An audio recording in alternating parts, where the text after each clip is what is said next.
Doctor के cabin से बाहर निकलकर राहुल अपना सर पकड़कर बैठ गया।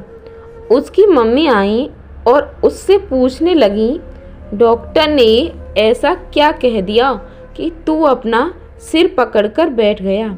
राहुल बोला, मम्मी, अलका डॉक्टर बन गई है। कौन अलका? मम्मी ने हैरान होकर पूछा। वही अलका जिससे दहेज में 5 लाख रुपए ना मिलने की वजह से हम फेरों के समय बारात वापस ले आए थे। पर बेटा, शादी के लिए तो उसने ही मना किया था।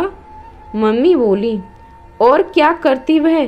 ताऊ जी और पापा ने उस समय उसके पापा को इतना जलील किया था कि उसने शादी करने के लिए मना कर दिया।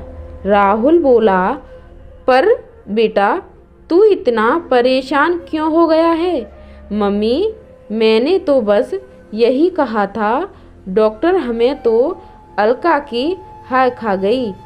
शादी को 12-13 साल हो गए, पर औलाद का मुंह देखने को तरस गए। हर बार किसी ना किसी वजह से पेट गिर जाता है। इस बार खुश थे कि हम औलाद का मुंह देख लेंगे, पर यह समस्या आ गई। हमारी डॉक्टर ने अलका का नाम लिया और कहा कि अब वे कुछ कर सकती है। मम्मी अलका रिपोर्ट देखते देखते बोली, सिर जिस लड़की की बारात फेरों के समय वापस लौट जाए वह कभी दुआ तो नहीं देगी। उसने सिर उठाकर मेरी तरफ देखा। उसकी शक्ल देखकर मेरी बोलती बंद हो गई। आगे और कोई बात होती कि तभी नर्स ने आकर तैयारी शुरू कर दी। अलका उठकर चलने लगी, फिर मेरी पीठ को सहलाते हुए बोली, डरो मत, मैं डॉक्टर पहले हूँ, अलका बाद में। पर राहुल की मम्मी कुछ और ही सोच रही थी, इसलिए उन्होंने बेटे की बात पर कोई गौर नहीं दिया। थोड़ी देर बाद मम्मी ने पूछा, क्या अलका शादीशुदा है? राहुल बोला, नहीं मम्मी, लेकिन आप यह पूछ रही हो? बेटा सोच, उसने अभी तक शादी क्यों नहीं की? उससे कह दे कि बच्चे को बचाने की कोशिश करे। बहू ना बचे तो कोई बात नहीं। राहुल चीखा, आप कितनी बेरहम हैं। मैं वही गलती दोबारा नहीं करूँगा। एक बार ताऊ जी और पापा के खिलाफ नहीं बोलकर मुझे अलका जैसी लड़की से हाथ धोना पड़ा। मुझे अपनी बीवी और बच्चा दोनों चाहिए। उधर डॉक्टर अलका के सामने लेटी कविता जिंदगी और मौत के बीच झूल रही थी। वह उस शख्स की बीवी थी जो अलका के साथ होने वाले फेरों पर अपनी बारात वापस ले गया था। डॉक्टर अलका के सामने उस दिन का एकाएक सीन घूम गया जिसने उनकी जिंदगी बदल दी।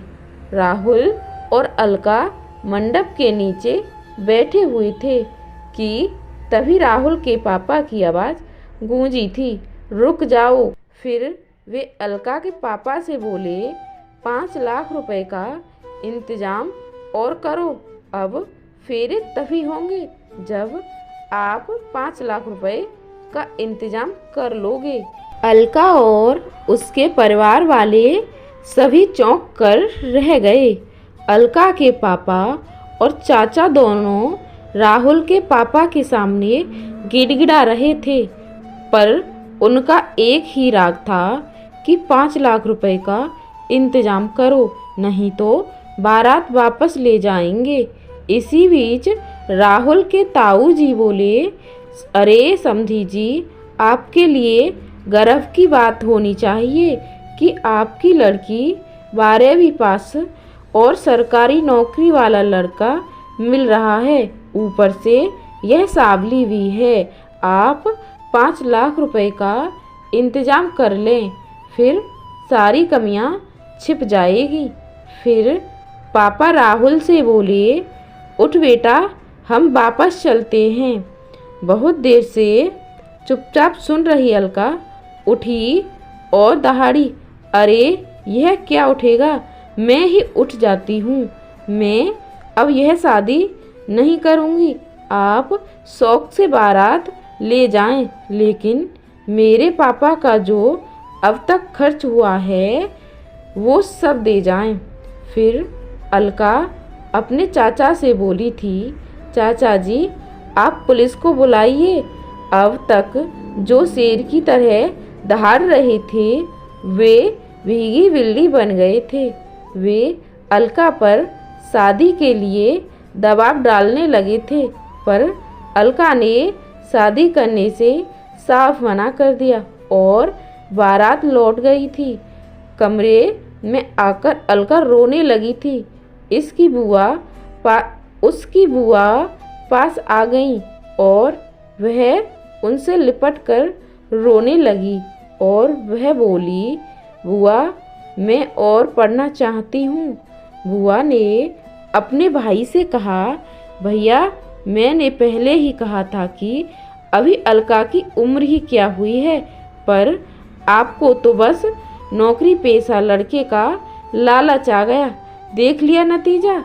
भैया मेरे कोई बच्चा नहीं है, इसलिए अलका की जिम्मेदारी मुझे सौंप दो। इसे मैं अपने साथ ले जाऊंगी, मैं इसे आगे पढ़ाऊंगी। इसके बाद बुआ अलका को अपने साथ ले गईं। उस समय वह 12 की जमात विज्ञान से कर रही थी। तभी पीएमटी का इश्तिहार आया था। अलका ने पीएमटी का इम्तिहान देने की इच्छा जाहिर की तो उसकी बुआ ने उसकी इच्छा पूरी की। अलका ने बहुत मेहनत की। अब उसका एक ही मकसद था कि कुछ करके दिखाना है। उसकी मेहनत रंग लाई और उसका पीएमटी में चयन हो गया।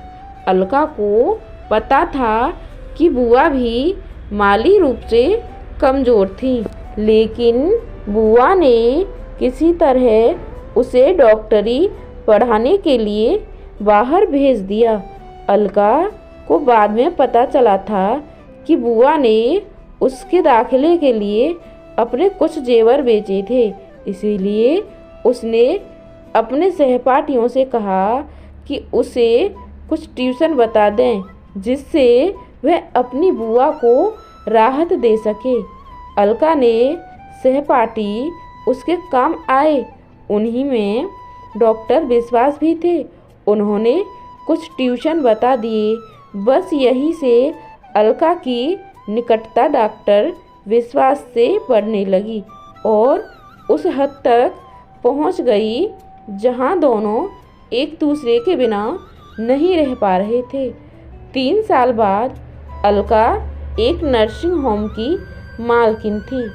इस नर्सिंग होम की मालकिन बनने में भी डॉक्टर विश्वास ने ही मदद की थी। अब अलका इतनी काबिल डॉक्टर हो गई थी कि बिगड़े केस भी ठीक कर देती थी। कविता केस भी अभी अलका के पास आया था जब दूसरे डॉक्टरों ने हाथ खड़े कर दिए थे। डॉक्टर अलका के लिए यह सब मुश्किल केस था, लेकिन अगर वह अपने काम में नाकाम हुई तो लोग यही कहेंगे कि अलका ने अपना बदला ले लिया। उसका करियर भी चौपट हो जाएगा, जबकि उसको पता था कि उसके सामने लेटी औरत का कोई कसूर नहीं था। अलका को बार बार पसीना आ रहा था। उसकी ऐसी हालत देखकर नर्स बोली, डॉक्टर क्या हुआ, आप अपने आप को संभालो। अलका बोली, डॉक्टर विश्वास को फ़ोन लगाओ। थोड़ी देर बाद जब नर्स ने कहा कि डॉक्टर विश्वास कुछ ही देर में पहुंचने वाले हैं, तब जैसे अलका को हिम्मत मिली। अब उसके लिए कविता एक आम मरीज थी। 2 घंटे बाद जब बच्चे के रोने की आवाज़ गूंजी तब सब खुशी से उछल पड़े। बाकी काम अपने सहायकों पर छोड़कर डॉक्टर अलका डॉक्टर विश्वास के साथ बाहर निकल गई। कविता 3 दिन अस्पताल में रही। राहुल और अलका की मुलाकात नहीं हुई या राहुल खुद ही अलका से कन्नी काट लेता था। 3 महीने बीत गए थे। अलका अस्पताल जाने की तैयारी कर रही थी कि तभी एक आवाज़ ने उसे चौंकाया। उसने आवाज़ की तरफ देखा और बोली, अरे कविता जी, आप अपने बच्चे को डॉक्टर अलका की गोद में सौंपते हुए। कविता बोली, मुझे सब पता चल गया है जो उन्होंने आपके साथ किया था। मैं तो सब कुछ भूल गई हूँ, लेकिन आज मैं जिस मुकाम पर खड़ी हूँ तब मैं सोचती हूँ अगर उस समय मेरी शादी हो गई होती तब मैं इस मुकाम पर नहीं पहुँच पाती। पर उन्होंने जो भी किया वह गलत किया। हाँ, मुझे भी उस समय बुरा लगा था कि राहुल ने अपने पापा का विरोध नहीं किया था। तब मुझे लगा कि अगर मेरी शादी राहुल के साथ हो जाती तो हो सकता कि बाद में भी दहेज ही मेरी मौत की वजह बन जाए। इसलिए मैंने शादी के लिए मना कर दिया।